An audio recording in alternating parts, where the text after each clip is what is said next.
Breaking tonight, the stunning march of a frightening new terror group taking control in the heart of the Middle East in a vacuum left by America's commander-in-chief. Welcome to the Kelly File, everyone. I'm Megyn Kelly. Earlier today, new pictures of what may become our newest foreign policy crisis. We cannot yet independently confirm this, but we are told this is amateur video of an incredibly radical Al-Qaeda offshoot celebrating the capture of the Iraqi city of Tikrit. This is the same group that 24 hours ago announced the capture of Mosul, where Al-Qaeda flags today fly over a town where hundreds of Americans died, driving terror forces from this region. Eyewitnesses say when this group swept into Mosul, 500,000 people ran in terror, including the Iraqi soldiers that we paid to train. This is the third major city this group has taken over in recent weeks. First it was Fallujah, then Mosul, now Tikrit. Tonight we believe they control all of this territory, and they are nowhere near done.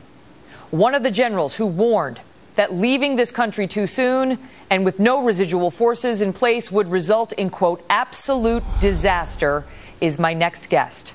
Four-star general and former Vice Chief of Staff of the Army, General Jack Keane. General, thank you so much for being here.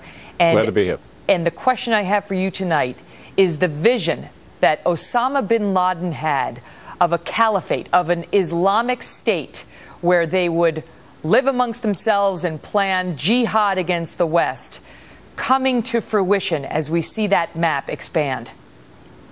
That's absolutely what's happening, Megyn. This has been a 30-year intellectual drive for them to dominate and control Muslim lands, and this is forming right in front of us. It begins east of Aleppo in Syria and moves all the way to the Syrian border. Not everything, but a lot of territory and a lot of towns. And then northern Iraq and western Iraq, and closing in on the capital city of some 7 million people. This caliphate exists, and it will be the most menacing thing in the Middle East if unattended.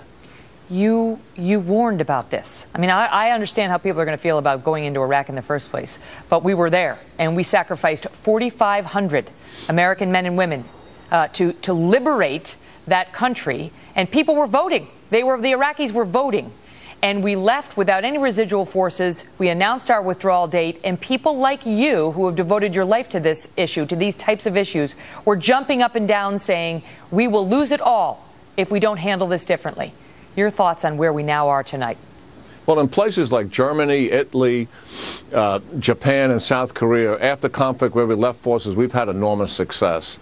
We didn't want to leave forces there because of major security problems. We had some issues with Al-Qaeda leadership, but the Al-Qaeda leadership in 2009 had admitted that they were defeated and don't send any more fighters. So the issue in front of us was to keep an eye on them, keep our intelligence sources, keep all our plugs to every intelligence source that we have in front of the Iraqi security forces, and then to work the political maturation of Maliki and his government by staying engaged. We pulled the forces out. Maliki resented that. We had no leverage with him, and then we could no longer do what we had done for a number of years, Megyn, and that is save Maliki from himself. Now, Maliki let me ask you this, because I think that, the Americans, they're worried about what's going to happen to Americans. They worry about the Iraqis as well.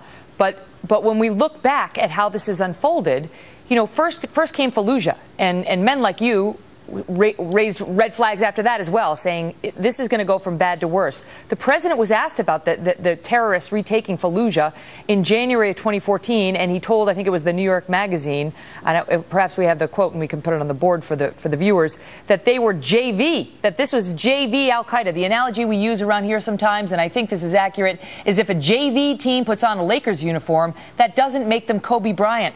That seemed to betray an attitude about this group that we didn't need to take them very seriously. And now tonight they've captured 2 more cities. Well, the fact of the matter is, the administration has been focused on the senior leadership of the Al-Qaeda in Pakistan, and they have decimated that leadership to a degree, as the president has said. But what he doesn't tell the American people is that all of that leadership has been replaced almost immediately, as was Osama bin Laden. The fact of the matter is, the Al-Qaeda and its affiliates, as you have noted many times, Megan, is on the rise in the Middle East and in Africa. And this is the most significant accomplishment the Al-Qaeda have had to date in its history.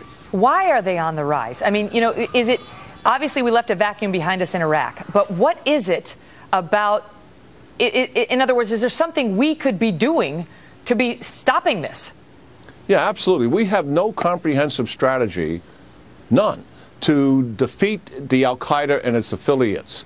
We need political and military alliances in these countries where we can help train people, provide intelligence, share it, provide technology, provide equipment, much as we did post-World War II against the communist ideology. We formed political and military alliances and got together and said, we're not going to stand for this threat, and that was very successful. Why aren't we doing that? We're doing none of that, Megan. None of it. We help a little bit in Yemen, we help a little bit in Kenya, we help a little bit in Somalia, but no comprehensive strategy to share intelligence and do all the things that I have suggested. This is not rocket science. We don't have to fight all these people. We can let those countries do it, but they need intelligence and they need our skill sets and the benefit of what we have learned by being engaged with these organizations for over 10 years. General Jack Keane, thank you, sir. Take care, Megan. These three cities, now overrun by Islamic extremists, are the same ones U.S. troops fought and died trying to liberate. 4,500 Americans making the ultimate sacrifice toward that end, allowing President Obama to make claims like this one. I said we'd refocus on the people who actually attacked us on 9/11. And today, Al-Qaeda's on the run and Osama bin Laden is dead. Buck Sexton is a former CIA officer who worked in one of the cities taken over by these Al-Qaeda-related insurgents. And Pete Hegseth is a Fox News contributor and a veteran of the Iraq and Afghanistan wars. And as you see now, you know, Iraq basically fall under the control of a group so radical that even Al-Qaeda has disowned it. That, you know, the beheadings are continuing now. They are targeting Iraqis in the streets. They are fleeing for their lives in a city that American troops liberated. What is your reaction, Pete? It makes me sick. I don't know any other way to look at it. I'm forlorn. I mean, you watch the coverage of this and you're resigned to the reality that we're watching one of the single greatest failures in American foreign policy unfold before our eyes. I know what it feels like now. To be a Vietnam veteran watching the fall of Saigon. It hasn't happened in Baghdad yet, but to go from the Anbar province to Mosul, down to Beiji, into Tikrit, they're in the city of Samarra, where I was as well, and making their way further down what we called MSR Tampa toward Baghdad. This Islamic State of Iraq and Syria is an organized group. If they're able to take and seize ground with a strategy to choke off Baghdad, which is exactly what they're doing, prevent security forces from reinforcing the gains that they've already made, they have a strategic intent, which the general laid out, which is to maintain a caliphate from which to operate, plan, train, and export jihad, which is exactly why Buck and I and so many of this generation were deployed. But this president, this commander-in-chief, is obsessed with ending wars with no consequence about whether we win them or even if we finish them properly. That's why we're watching these types of things unfold before our eyes. You know, this happens on the heels not only of the president saying that Al-Qaeda is on the run, Buck, but in a week in which we now have released 4-star generals of the Taliban out of a prison that our men and women fought to put in there in the first place. So we've got this happening in Iraq despite the warnings of the generals to the president, which he did not heed. And now we have Afghanistan, where we're literally letting out the terror leaders before the war is over. Your thoughts?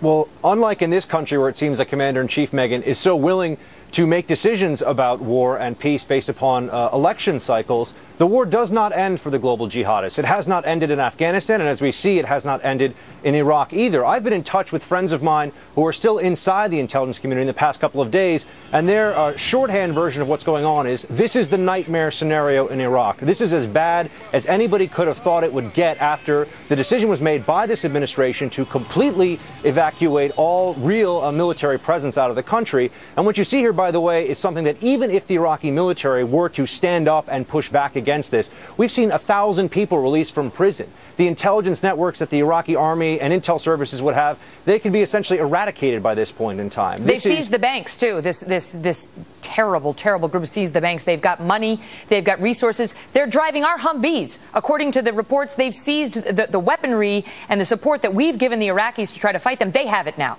It's astonishing, Megyn. The Iraqi army and police forces in Mosul, at least, according to eyewitnesses, they didn't just leave their posts. They didn't just retreat. They took off their uniforms, dropped their weapons, and said, I'm out of here. You can imagine the psychological damage that does to all the civilians around them who are expecting to be protected by them. And yes, as you pointed out, they've actually now gotten their hands on hundreds of millions of dollars from an Iraqi bank. So they're well-financed. They're moving in convoys of up to 60 vehicles down main highways inside of Iraq. As Pete pointed out, this is essentially an Al-Qaeda invasion force, and they are many steps down the road towards taking over the entire northern and western half of this country. That in the heart of the Middle East, Pete. I mean, that's the thing that Americans need to be concerned about tonight is however you feel about the Iraq war and whether we should have gone there or not gone there.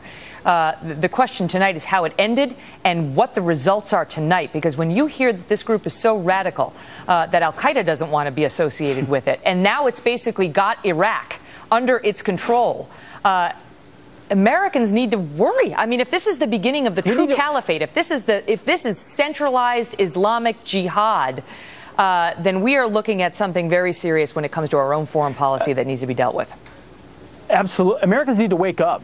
They need to wake up to the reality that, as Buck said, these wars just don't end. The problem is everyone's war weary. Everyone's over these wars. Iraq, whether you think it was the right idea or not, you may not have liked it. The reality is, right now, because of decisions that have been made for a long time, Al-Qaeda is on the march to take over huge swaths of land that they will control and dictate, and our president seems not to care.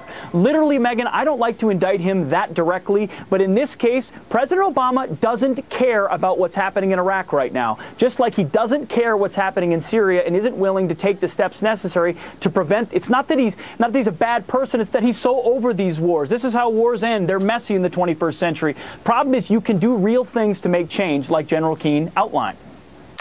It's incredible to think that General Keane was there urging General Petraeus to press the president on these issues, and it didn't happen.